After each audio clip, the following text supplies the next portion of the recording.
Okay, so welcome back, and I hope you enjoyed the break. And we are in for the final two presentations of this first day of conference. We have two exciting workshops. Is going to be attending of Ardis and Justin. So welcome again, Ardis, Justin. Good to see you here for another year. And our host now, our chairwoman, is Ilavenil. So Ilavenil, thank you for joining. It's a bit late for you, I think, but I Yes, appreciate your 1:30 effort. a.m. Oh my God. But thank you, you're a brave woman. Okay, so girls, you know how it works. You've been here before.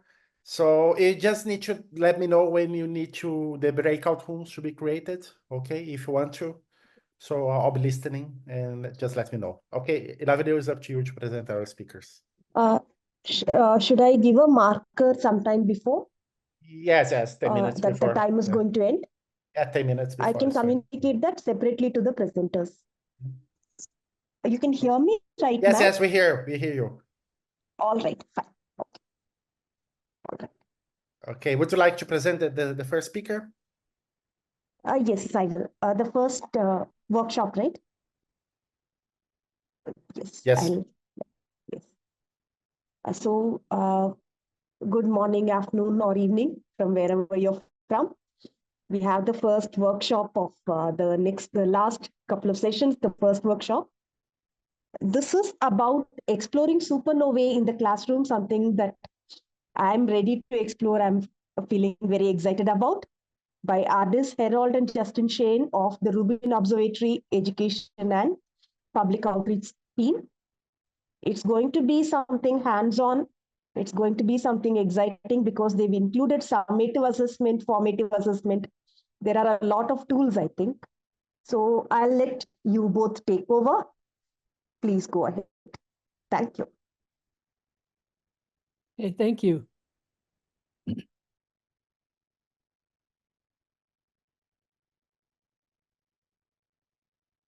Okay, I'd like to, first of all, just introduce myself and turn it over to Justine. I'm the education specialist for Rubin Observatory. Previous to this position, I taught high school and college in the Michigan area for quite a few years. And now I'm very pleased to be able to do this kind of work for working with teachers in Rubin. Justine? Hi, everyone. I am Justine Shane. I work for NSF Noir Lab, and about 25% of my time I get to spend with Rubin Observatory and developing these online investigations. So we're really excited to present to you the Exploding Stars investigation today. Prior to this role, I was a classroom middle school teacher for about 10 years. And I've been now an education specialist for Noir Lab for about almost 3 years. Okay, thank you, Justine. As we're talking, please feel free to tell us about yourself in chat, where you're located, what you do, and if you are a teacher, what grade levels you work with. We'd like to start by just presenting our Rubin Observatory Code of Conduct. We will be working together in small groups today in breakout rooms. And so we'd like to just recognize that we have a lot of diversity among our audience, and we ask that you be respectful and kind and value everyone's differences and give everyone a chance to be heard. Today, what we're going to do is briefly introduce the Rubin Education Program to you, but specifically, we're going to unpack the resources for one of our newly revised investigations called Exploding Stars, which is about supernovae. We'll show you how to navigate it, how to set up accounts for it, and we'll give you an overview of some of the support materials available for it.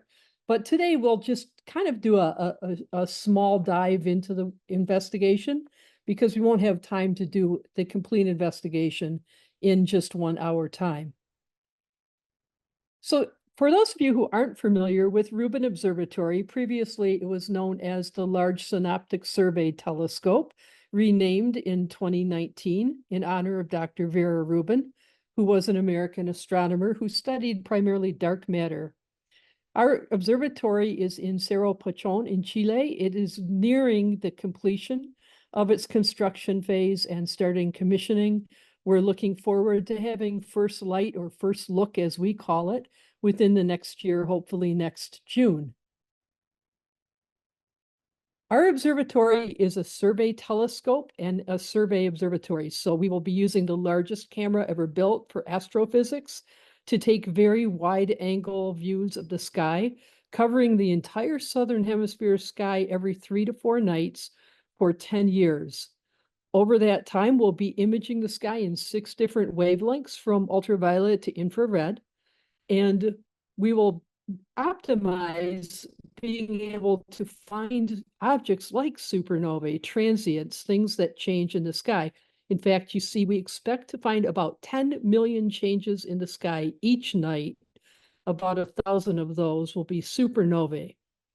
So over time, we're going to provide a very deep survey and what we like to call a multicolor video of the universe we'll be making over a 10-year period, showing all those changes. Rubin Observatory has 4 primary science goals. As you can see, the third one is exploring the changing sky. And so that's what we're going to be focusing on today, is looking for supernovae and then trying to identify what type they are and what we can learn from them. Just as our observatory takes these very large images of the sky, takes many images per night, and has a very deep resolution, we like to think of our education program the same way. Wide, being available for everybody. Fast, allowing you and your students a very quick way to get into the science of the investigation and to learn something from it. And deep, that you leave with a meaningful, relevant experience of a science concept. All of our Rubin Observatory investigations are designed for common introductory astronomy topics that you would teach in a classroom or perhaps in an after-school workshop. The one we're going to be focusing on today is exploding stars, but all 7 of these are available to you free of charge right now on our website. These are appropriate anywhere from advanced middle school students through the introductory college course of non-science majors. We've designed these so that you can use them in person or online. The investigation is delivered through a website. So all you need to do the investigation and all of the support materials is just access to the internet. One of the great things about doing these investigations is that you don't have to buy or prepare anything ahead of time. We've included all the tools you need within the investigation. You don't have to download data because it's cloud-based, and you'll be able to access everything you need and get it done in a couple hours or less. Right now, our Exploding Stars investigation is available in English only, but we expect within 2 weeks it should be available in Spanish as well. We've designed these investigations for introductory astronomy learners, recognizing that there's a great diversity of how our students come to us, what they know ahead of time, what they're able to do in terms of their skills. So what we're really doing is trying to build a scaffolded experience so that everyone can experience success and come away with feeling like they really can do science, building up student confidence. We do that through a variety of different tools that you'll experience a little bit today. Each one of our investigations has a section of guided practice where you get a little bit of feedback. In this case, we'll tell you if you found the supernova or not in the beginning. But our investigations are not electronic workbooks. They're paralleling an authentic science process. And we hope to emphasize the nature of science, not just right or wrong on each question. In addition, all of our investigations include a section of randomized authentic data. Since our observatory is not in operation yet, we're using proxy data from other observatories and surveys until we can begin substituting our own data in, hopefully within the next year.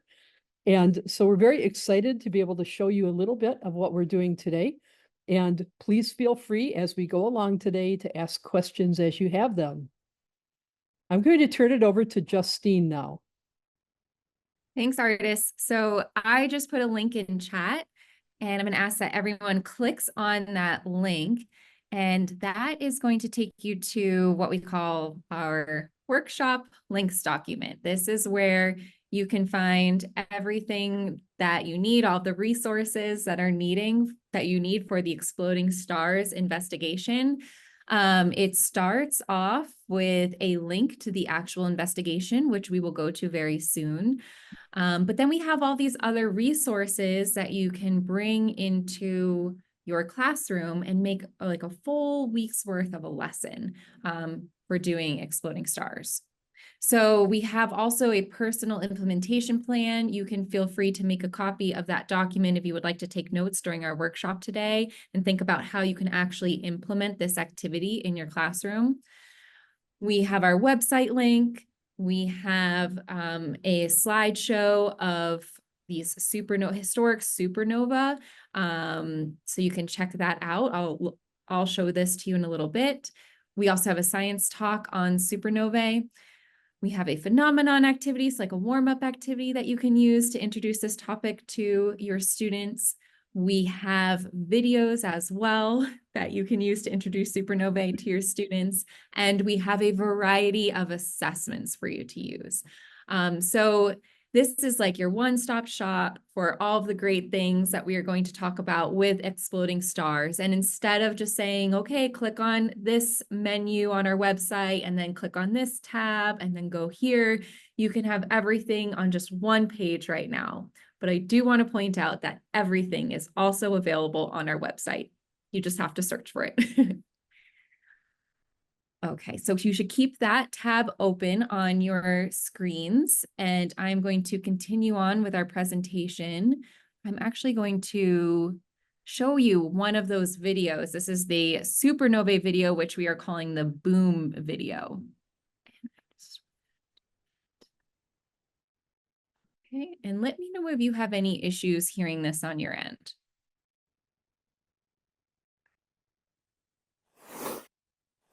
Where are we in the universe?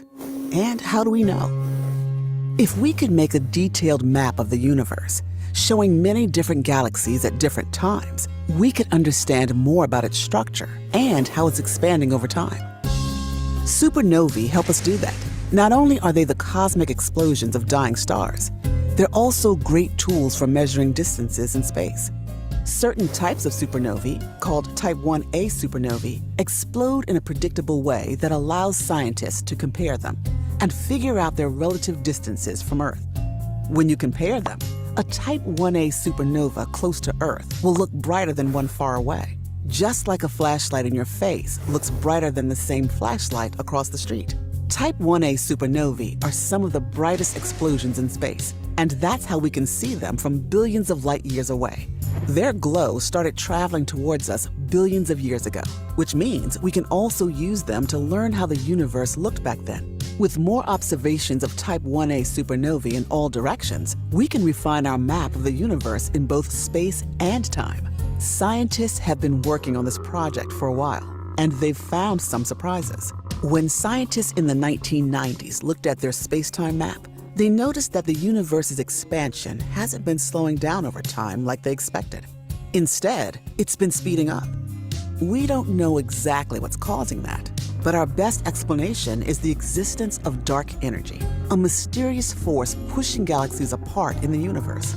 Type 1a supernovae are great tools to help us learn more about dark energy, but they're rare to see in any one galaxy. For example, you'd have to wait about 500 years to see one in the Milky Way. We need more supernovae observations if we want to improve our cosmic map, and that's where Rubin Observatory comes in. Rubin will scan the entire southern hemisphere sky every few nights for 10 years, observing billions of galaxies and finding lots of Type 1a supernovae. Every few months, Rubin will detect more Type 1a supernovae than have been observed in all of history.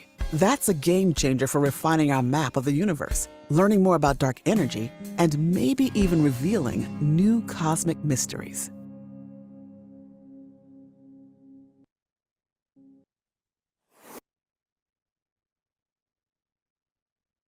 Okay, so that video link is on that links document that we put in chat and we opened up. I think it's a great video that you can use as either an introduction to the investigation with your students, or maybe as a recap later on. So maybe they've done the investigation and you just want to remind them what type 1A supernovae are and how we use them to measure distances in space. Ardis has mentioned this, our investigations use authentic data. Now, with Rubin still under construction, we're using proxy data. And for the Exploding Stars investigation, the data is coming from the Zwicky Transient Facility and some alert stream brokers. And the idea is that when Rubin is collecting data, that will get woven in, hopefully seamlessly, to these investigations. So all of our investigations are designed for US and Chilean learners, and we have specifically looked at the next generation science standards for the United States and the Chilean Curriculum Nacional for Chile, and have designed these materials to support learning in these countries. So for the next generation science standards, we have identified the science and engineering practices, so like the skills that students are using to understand science, the disciplinary core ideas, so the main science ideas, and the cross-cutting concepts. So these are like tools students are using that can transfer across different concepts, different topics, different themes. And we have developed this learning statement that is three-dimensional. It's showing how students are using all three of these dimensions to understand how supernovae are used to measure distances in space through this investigation. We have also outlined some prerequisites. So we recommend checking out the list of prerequisites for each of the investigations. For Exploding Stars, we recommend that you have covered the concept of standard candles and apparent and absolute magnitude and their scales, so that when students are using these graphs that we have, they can actually read and interpret the graphs. So as you can see on the links document, we have a lot of other resources besides the online app, and we have a lot of resources that you can use to assess student understanding. One of them is a pre-test, post-test, and this is just a short, 10 or so question, multiple choice questions that you can use to gauge student understanding before you do the investigation. And you can also use it as a post-test to see what students have learned from the investigation. We have a phenomenon activity. So for Exploding Stars, we have 6 historic supernovae observations, and students can read the recordings of these observations and try to find some patterns in these historic supernovae. And in turn, they're trying to figure out how this phenomenon, how this cosmic phenomenon, these explosions can be used to understand how supernovae can measure distances in space. So it's going to start to have students develop questions, and then they're going to use their questions in the investigation to hopefully make sense of this wondering. And I see a hand raised by Carl. Go ahead.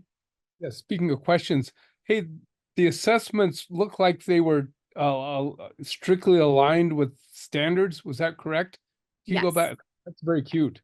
You go back. I mean, if you can show progress on that through this unit, your careers will be gravy. Yes, that's right. So thank you so much for pointing that out, Carl. So Carl's mentioning in the links document, we have these assessments here. And if you were to just open one up and explore it right now, you will see how they are linked to the next generation science standards. And then if you go to the website, you can see how each of these assessments are also linked to the Chilean Curriculum Nacional. And then I have a quick preview for you on the pretest. So we have in the answer key each of the questions, what the answer is, and how it supports an element of the next generation science standards. So this is an example of one of the scoring guides that we do provide for our assessments. Pre and post test on these guys? Yes. Oh, that's fantastic. Congratulations. Yeah, thanks, Carl. And then we have formative assessment opportunities. We're going to model one of them today with you as we get into the investigation. And we also have a document called Key Assessment Questions. When you are doing the investigation, you're going to be overwhelmed. You're going to say, wow, that's 30, 40 questions long. I don't know if I have time to grade all 40 questions. We point out in this Key Assessment Questions document the money-making questions, the questions that summarize students' overall understanding. And if students are mastering those questions, then they probably did really well on the investigation. And if they're not, that's when we recommend you go back and check their previous answers and try to find where their misconceptions lie. So we do point out the money questions for you. And then we also have a summative assessment, which if we have time for later on, we'll take a closer look at.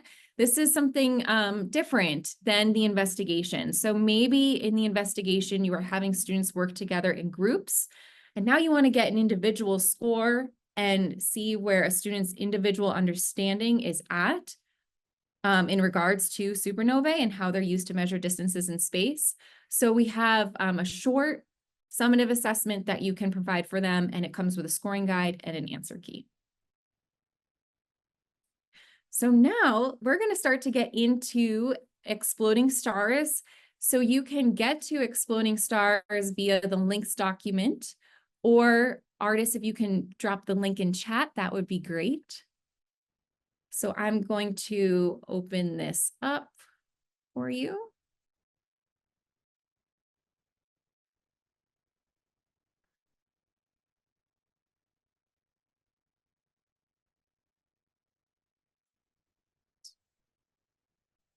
I'm actually going to open up a different, here we go. I'm going to encourage you all to create accounts. So if you click on the link I just put in chat, your page should look like mine. And what we're all going to do right now is, if you don't have one already, create an account as an educator. So you can click on I'm an educator, and then you can continue with Google or sign up via email. And what that's going to do, creating an account, it's going to allow you to log in to this investigation and our other investigations as an educator, and it's going to save your work as you go. And it's going to allow you to go from page to page of the investigation without having to put in answers. Students, on the other hand, cannot advance to the next page of the investigation unless if they have filled out the answers to that page that they're on. So create an account, say you're an educator, and then choose to sign up via Google or email, and then you should be able to log in. So as everyone's creating their account and logging in, I'm just going to get started with my account. And I'm going to start to point out some features for you.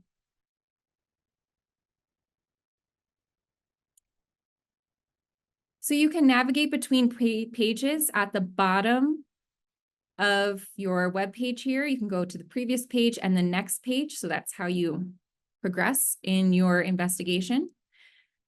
And then in the top left corner, there is a menu where you can choose the language selection. This is for all the investigations. You can see the acknowledgements, so where the proxy data is coming from currently.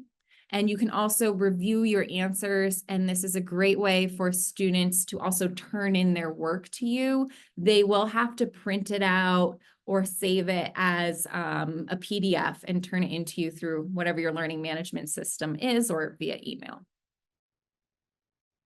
You have the table of contents, so you can see how many pages you have completed, and you can also jump between pages here since you have the educator account. Again, if you don't have an educator account, you can't jump to the next page until you've put in all of your answers on the previous page.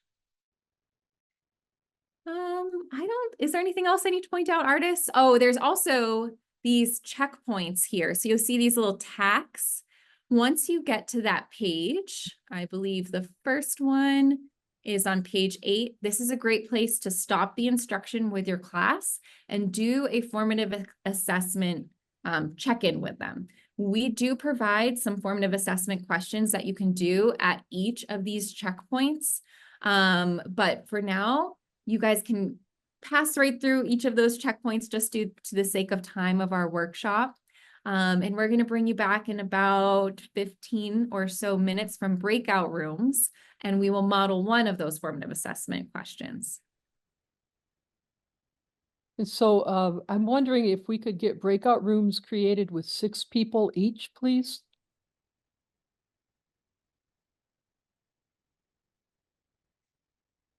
Hey, do we have any questions before we go into breakout rooms for about 15 minutes? You can go through as much of the investigation as possible. You don't have to type in complete answers. And it's best if one person is sharing their screen when you're in a breakout room, and they don't have to be responsible for the answers. It's just to keep everyone on the same page together. How many rooms would you like? I'd suggest maybe 3 or 4 only. Let's do 3. Three, I think Three? it's fine. Okay, Yeah. good. Okay, so I'll create. Just hang on. I'm not sure I got my activation email. Did I make a boo-boo? If you didn't, you can still do the investigation logged out. You just have to put in some kind of answer. I can go check on that while you're working. Yes, if you did not get the activation email, if it's not working, you can just do it as a student. So start investigation logged out. And then I guess the workaround to this, because you can't jump between the pages very quickly, is just to, type in a quick little answer there, and then you can go to the next page. Okay. Okay, so Yeah. shall we go to the rooms? That'd be great. Come back to the main room if you have any questions. Okay, so I'm going to create. You'll be also put inside the rooms, okay? Just in Ardis, but you know how to get in and out, right? Yeah, okay. So it's just, yeah. People, I think, just have to join the rooms, okay, guys? Have fun. And for those on Facebook, now you'll be watching just this room. So there's not much going on for the moment, but they still haven't figured out how